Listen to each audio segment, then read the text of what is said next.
Hello, in this video I shall be giving the analysis of a topic. The topic is need to plan handling the future waves of the pandemic. Now currently we are having second wave of the pandemic in India. So there has to be a plan that must be prepared right now before the future waves of the pandemic come into India. So that need to plan is of high importance right now. For that reason, we must develop our surveillance system to survey various things, a list of which I have given in the future reading. And for that, we must also go with robust vaccination drive. So vaccination must not be just ensured that it is given everywhere, but there must be quick vaccination done before the future waves of the pandemic come in. And there must be robust healthcare services increase or improvement in healthcare services in India. So what planning we must do with this end? So these are some few things with which we can come up for planning the future waves of the pandemic in India. Now we'll go extending that one after the other. Before that, the multiple waves are expected of the pandemic. So multiple waves are expected based on some COVID-19 trajectories throughout the world. So if we see the trajectory of the pandemic, Hong Kong is right now facing the fifth wave of the pandemic. So this is suggestive of how long can this pandemic go. And even Japan is having its fourth wave of the pandemic, and it is very deteriorating to the economic condition of Japan, as we can follow the news. And UK is now having its third wave of the pandemic, and Indian variant of this coronavirus is seen in UK right now in its third wave. So all of these countries, and there are so many examples like this, but these are just few countries I have mentioned. And these countries or the world trajectory of COVID-19 suggests that there is high possibility of multiple waves in India. So we must expect that for planning for long term. So we must go with some long term plan even when Hong Kong is having its fifth wave. So we must have a long term plan. And we must learn lessons from the present wave and the past first wave.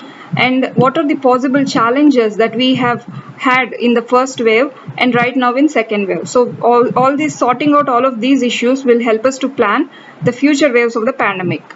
Now, as I've told, we'll go one topic after the other regarding these 3 points as way forward I've given. Surveillance strategy. It is to identify early markers. The basic reason, meaning, or the basic thing lies in identifying early markers. For example, we had early markers from Maharashtra when cases were surging high, but we did not take any good steps to contain the problem in Maharashtra, but we allowed it to go with every state. So identifying early markers is one good surveillance strategy that we can opt for. The next thing is clear data to predict waves. For predicting waves, we must have clear data. Only when we have clear data of increasing cases, clear testing data, clear death data, mortality database, if we have all of this, we can predict the waves very easily, without which predicting or containing the waves is very difficult. And some of the challenges that we have with surveillance strategy is we have unreliable testing, underreporting of cases, and there are no realistic estimates. In my previous video, I've shown some estimates of how different they are from the real numbers. And we have manipulated data inputs. All the data inputs are not true, and we have faulty projections in the data. So all of these are the challenges we have with our surveillance strategy or system in our country. And what is government's task in the wake of these problems? Government must go with real-time data, not just having bulletins from each state. And if a state misses its bulletin, we don't have the national total at all. So we cannot ask the state. So it's not about the bulletins from states, but we must have real-time data recording.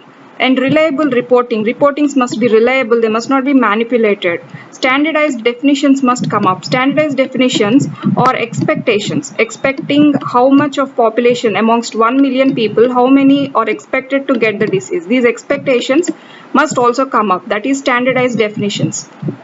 Next, we must go with syndromic approach. Syndromic approach is about suspecting. Standardized definitions is about expecting. Syndromic approach is about suspecting. Suspecting a part of population that would have COVID-19. For example, people with some underlying disorders related to lungs or immunity compromises and all.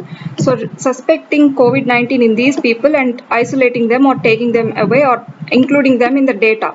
So that is syndromic approach. Next, testing strategy should be fair and very clear. It's not about how to just go and test whoever approaches this testing center, but the strategy should be from door to door, or the strategy should be in a very clear way right from the district wise level. So these are some things that government can take up as way forward to surveillance strategy improving.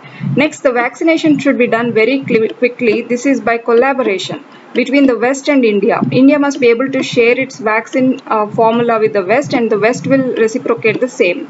And Make in India program must be enhanced during this time so much with the West help, the countries of the West helping from them. It will also give us good impetus in making new vaccines.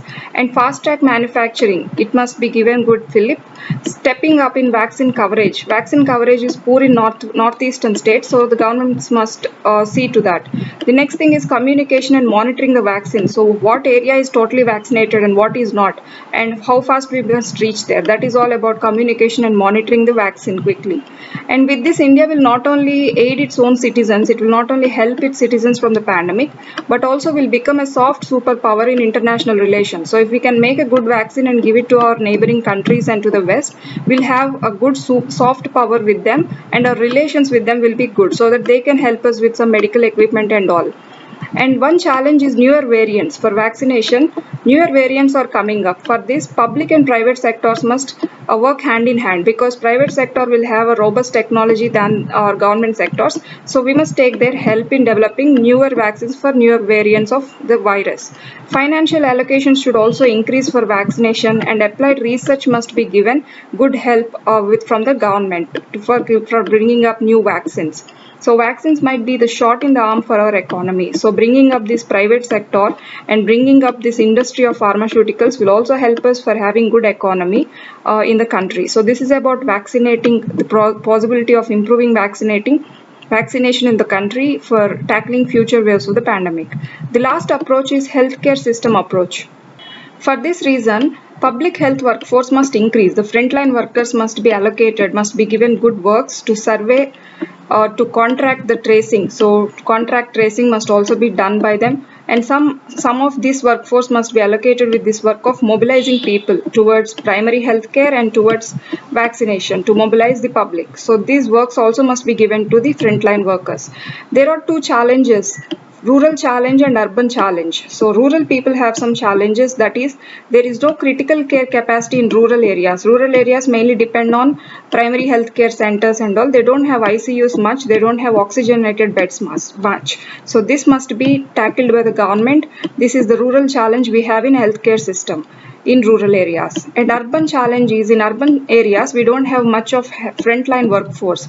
Like in rural areas we have so many ASHA workers and ANMs, accredited social health activist. ASHA worker, she is a person for every 1,000 population, and ANMs, auxiliary nurse, midwives, they're all more in rural areas than in urban areas. So such frontline workforce must increase in urban areas also. So these two things, if tackled by the government, it will be helpful to bring good healthcare system in the country. Finally, I would like to say that India never failed to show a robust response to any public health emergency of international concern that is declared by WHO, World Health Organization, so far. So far we have only won over every public health emergency. For one good example is poliomyelitis. So we are polio free by 2014.